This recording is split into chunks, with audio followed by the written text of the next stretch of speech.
السلام علیکم. محمد عزیز صدیق اپنے پروگرام میچ ویوز کے ساتھ حاضر ہے خدمت ہے. پاکستان میں تیزی سے حالات بدل رہے ہیں لیکن پاکستان دنیا میں چھا گیا ہے. دیکھیں یہاں کریڈٹ دینا ہے تو سیاسی گورنمنٹ کو نہیں. وجہ کیا ہے؟ اب ٹائم ایک ایسا آ گیا، میں نے بڑا واضح طور پر کہا، چلے میں کیا نقطہ نظر تو بلوچستان میں پھر حالات کیوں خراب ہو رہے ہیں اور کون خراب کر رہا ہے، اس کا فائدہ کس کو ہے، یہ ذرا سمجھنا ہے آپ لوگوں کو. سندھ کے اندر جو ہے نا تکلیفیں دکھتے ہیں. آج لوگ سارے اب کہنا شروع ہو گئے ہیں جو باتیں میں پہلے دن سے کہہ رہا تھا کہ روکنا ہے ان چیزوں کو. اگر روکیں گے اور آپ کو اندازہ ہو جائے گا. اور 200 یونٹ یعنی جو بات اب سامنے آ رہی ہے نا، اب کھل کے آ گئی ہے کہ پاکستان میں حالات بہت خراب ہو چکے ہیں. اب مزید معاشی حالات کیا قوم برداشت کر سکے گی؟ ذرا ان چیزوں پہ بات کرنی ہے. میری کوشش ہوگی کہ آپ سمجھ سکیں ان چیزوں کو کہ حالات کیا ہیں، اس پہ بات کرنے کی کوشش کریں گے. اور عمران خان صاحب کی جیل میں دستخط نہیں ہو رہے ہیں، وکالت ناموں پہ، یہ بھی ایسا ہونا ہے.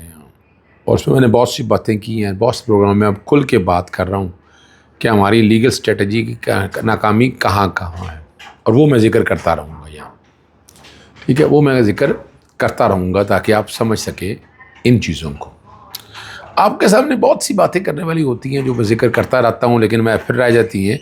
آپ کو یہ سمجھنا ہے کہ اس وقت پوری دنیا میں کامیابی پاکستان کی اگر ہے تو وہ اس میں فیلڈ مارشل عاصم منیر کا نام آتا ہے. یہ نہیں پوری دنیا اس بات کو لے کر چل رہی ہے. اور شہباز شریف کو ویسے ہی کھڑا رکھا ہوا ہم نے، نہ کیپیسٹی ہے. وہ ٹھیک ہے، ملک کا وزیر اعظم ہے، دیا کیا ہے اس ملک کو اب تک اس نے؟ یعنی یہ حقیقت ہے. اس ملک کو آگے کی طرف اگر لے کے جاتے تو یہ حالات ہوتے. اگر آپ یہ ظلم زیادتی نہ کرتے، حالات تو چل ہی رہے تھے نا سارے، لیکن یہ ظلم و زیادتی تو آپ کے گلے ہے. جو مرضی کہیں جی پیچھے بیٹھے ہوئے ہیں فرنٹ پہ تو آپ لوگ ہیں نا. اور اب پوری دنیا سمجھ رہی ہے کہ یہاں سیاسی جماعتوں کی جگہ نہیں ہے. یہاں فیصلہ جنہوں نے کرنا ہے انہوں نے فیصلہ کرنا ہے. اور اسی لیے آنے والے دنوں میں 28ویں ترمیم بہت اہم ہو جائے گی. صدر کا عہدہ کیوں اہم ہو جائے گا؟ اور ملک میں سیاسی جماعتیں ایک طرح سے ارریلیونٹ ہو چکی ہیں، مزید ارریلیونٹ ہو جائیں گی. قصور اس میں ایک ہی شخص کا، اس کا نام نواز شریف ہے، جس کا تذکرہ میں بار بار کرتا رہتا ہوں کہ اس ملک کو یہاں لانے میں قصوروار اگر ایک شخص ہے، نہ کرتا، نہ یہ اس طرح باتوں کو لے کے چلتا تو زرداری صاحب کو بھی کہہ سکتا تھا، باقی بھی باتیں ہو سکتی تھی. لیکن آج ہم ملک لا کے کھڑا کر دیا، جگہ روم خود کام کیا ہے. جب تاریخ لکھی جائے گی تو اس شخص کا رول سامنے آئے گا. اور تکلیف دہ دقت اور مشکل ہے. اب ٹائم ایک ایسا آ گیا ہے کہ وہاں کامیابی حاصل کی ہے. پاکستان میں یہ حالات نرم کریں. پاکستان تحریک انصاف کو آگے آنے دیں، باہر آنے دیں. عمران خان کو نکالیں باہر، اب اندر رکھ کے کیا کرنا ہے؟ جو کچھ حالات آنے تھے وہ حالات ہو چکے ہیں، چیزیں ساری سیٹل ڈاؤن ہو چکی ہیں. لوگ صلح صفائی کی باتیں کر رہے ہیں، کوئی بات کر رہے ہیں ریکنسلیشن کی. میں اس پہ شاید یقین نہیں کرتا تو نہیں، وہ اپنی طور پر ہے، لیکن جب ریکنسلیشن کرنی چاہیے تھی تب نہیں ہوئی. اب ریکنسلیشن کا فائدہ کیا ہے؟ اب تو چیزیں واپس اپنی جگہ پہ آنی ہے نا جی. اب تو بارگین کی باتیں ہیں. تو بیسٹ بارگین اگر آپ لیتے ہیں، یہ سوچنے والی بات ہے کہ آپ کیا کرتے ہیں اس میں، یہ سمجھنے والی بات ہے. آپ کو بڑی آسانی آ جائے گی اور آپ کو سمجھ بھی آ جائے گی. اور بلوچستان میں جو ہے نا ایک بار پھر مسافر ٹرین میں دھماکے کا نشانہ بنایا ہے. ہلاکتوں کی تعداد جو ہے نا وہ 23 سے زائد کہا جا رہا ہے. 47-50 کے قریب افراد جو ہے نا وہ زخمی بتا رہے ہیں. اور لاشیں اور زخمیوں کو کوئٹہ کے سول اسپتال منتقل کر دیا گیا ہے. یہ ویسے حتمی نہیں ہے، اعداد و شمار سارے سامنے آ رہے ہیں، کارروائی جاری ہیں. تحقیقات سے معلوم ہوا کہ ٹرین عید کے موقع پر لوگوں کو واپس آنے والے اہلکاروں کے اہل خانہ کے لیے اضافی بوگیاں لگانے کی غرض سے ایک نیم فوجی تنصیب پر رکی تھی. آپ سمجھ رہے ہیں بات کو. اور افسوسناک بات جو یہ ہے، جو کوئی بھی بھیڑی ہے کہ جاں بحق ہونے والے جو ہے نا اور زخمی ہونے والے میں خواتین اور بچوں کی بڑی تعداد شامل ہے. اور یہ تلخ حقیقت ہے کہ بلوچستان میں امن و امن کی صورتحال ملک کے دیگر صوبوں جو ہے نا، خصوصاً پنجاب، سندھ اور خیبر پختونخوا کے مقابلے میں کہیں زیادہ غیر مستحکم دکھائی دیتی.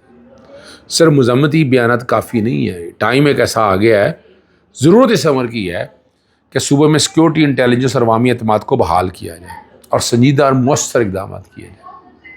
بلوچستان کے عوام یہ سوال پوچھنے میں بحق جانے میں کہ آخر انہیں کب یہ تحفظ، توجہ اور اعتماد حاصل ہوگا جو ملک کے دوسرے شہریوں کو میسر ہے۔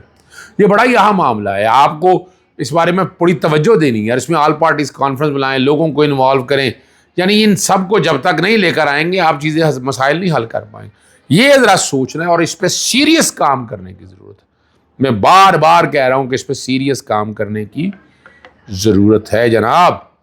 کریں گے تو ٹھیک ہوگا، نہیں کریں گے تو حالات پھر بہت ہی خراب ہیں جناب جی۔ ہمارے دوست نے مطیع اللہ جان نے ایک خبر دی ہے اور میں یہ دیکھ رہا ہوں کہ پاکستان میں صحافیوں کے لیے کتنے مشکل حالات ہیں۔ اس پہ ارشد شریف کی مثال آپ کے پاس موجود ہے۔ پھر احمد میر نے جو کوششیں کی کہ صحافیوں کے حالات بہتری کی طرف لے کے جائیں، وہ بھی سامنے آپ کے موجود ہیں۔ وہ کوششیں اپنی جگہ وہ کرتے رہے، ہم نے بڑی کوشش کی کہ صحافیوں کے ساتھ جو ظلم اور زیادتی ہے وہ رک سکے، لیکن نہیں رک سکی پاکستان کے اندر، ٹھیک ہے نا جی۔ اور وہ یہاں جو وہ بتا رہے ہیں کہ میرپور سے تعلق رکھنے والے صحافی فلک شیر نے کہ 13 سالہ بیٹے اور اس کی نانی کو مبینہ طور پر سندھ پولیس کے اہلکاروں نے 22 مارچ کی رات راولپنڈی کے سفر کے دوران اغوا کر لیا، اور بتا رہے ہیں گواہ بھی موجود تھے۔ سندھ پولیس کے سینئر افسر نے سندھ ہائی کورٹ میں پیش کردہ رپورٹ میں واقعے کی عینی شاہدین کی بیانات کی روشنی میں اس واقعے کی تصدیق بھی کر دی۔ تکلیف دہ بات یہ ہے، اور مگر عدالت نے اس پر مزید رپورٹ طلب کرتے ہوئے اب 9 جون کی تاریخ ڈال دی۔ اگر اب یوں پولیس شہریوں کو لاپتہ کرے گی اور عدالتیں لمبی تاریخ دیں گی تو ان ماؤں اور بہنوں کا کیا حال ہوگا جن کے بچے اغوا کیے گئے۔ یعنی یہی تو بچا ہے کہ آپ نے پولیس کو کس حد تک اختیارات دے دی ہیں۔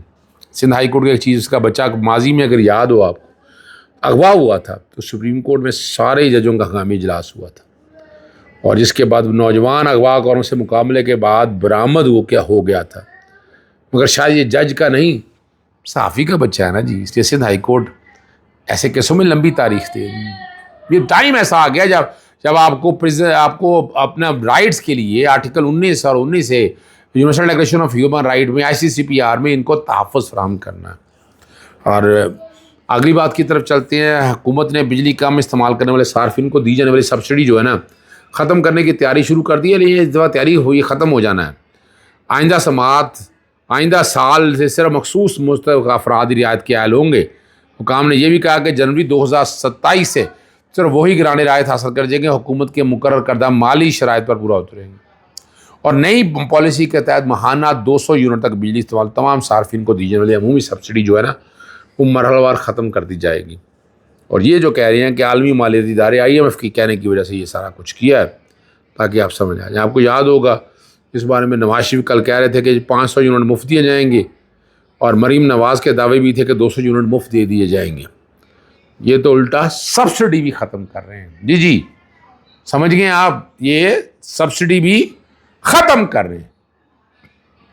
اور عمران خان دیکھیں ضمیر کا قیدی ہے، عدت کیس تباہ و برباد، سائفر کیس تباہ و برباد، توشہ خانہ کے کیس میں کسی میں کچھ نہیں ہے، کوئی کرپشن نہیں کی ہے، اور جیل میں اس وقت ہے۔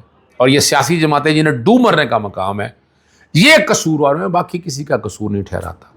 اس لیے بار بار کہتا ہوں کہ پیپلز پارٹی کے ساتھ اتحاد بہتر کریں، پیپلز ساتھ لائزون بہتر کریں، اور اس سے حالات بہتر ہوں گے۔ یہ بار بار میں تذکرہ کرتا رہتا ہوں۔ اور یہاں چھوٹا بھائیوں کی طرح سے خالد یوسف جو ہے 23 مئی 2026 کو انہوں نے سپرنٹینڈنٹ جیل ساجد بے کو 55 صفحات پر مشتمل قانونی مراسل ارسال کی۔ انہوں نے کہا عمران خان اور بشرا بی بی کے وکالت ناموں پر دستخط نہ کروانا ان کے آئینی اور قانونی حقوق کے خلاف جنگ ہے۔ مراسل میں یہ بھی کہا ہے کہ اسلام آباد ہائی کورٹ کے 30 اپریل 2026 کے فیصلے کے خلاف سپریم کورٹ یا فیڈرل کانسٹیٹیوشن کورٹ میں اپیل دائر کرنے کے لیے وکالت نامے پر دستخط ضروری ہیں، اور 22 مئی 2026 کو وکالت نامے اور دیگر دستاویزات لے کر وہ اڈیالہ جیل پہنچے، جہاں پہلے انہیں گیٹ نمبر 3 اور بعد میں گیٹ نمبر 5 پر بھیجا۔ یعنی ایسے ہی ہوتا ہے یار۔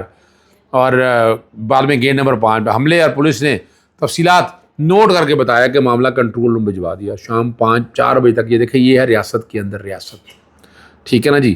اور یہ حالات بنا رہے ہیں، آئین کے مختلف جو آرٹیکلز ہیں اس کی خلاف ورزی ہے، لیکن یہ ساری باتیں آج ٹھیک ہے نا جی۔ اور یہاں عدالتیں بے بس ہے نا جناب، آپ تنبیہ جبری کا نوٹس بھیجتے رہیں، نوٹس میں لیا کخ نہ لیا، اب حالات تو یہی ہے نا جی، آپ یہی کہہ سکتے ہیں نا یہاں. اور اب یہ وہ ساری باتیں ہیں جس کا جواب ہمیں ڈھونڈنا ہے. یار خدا رہا یار آئین اور قانون کی عملداری کریں یار، پابندی کریں، اور سیاسی جماعتیں ہوش کے ناخن لیں، کھڑے ہو کے آگے آئیں. یہ عمران خان کا ایشو نہیں ہے، ان سب کی سروائیول کا ایشو ہے. اجازت چاہتا ہوں. السلام علیکم. اللہ حافظ. پاکستان زندہ.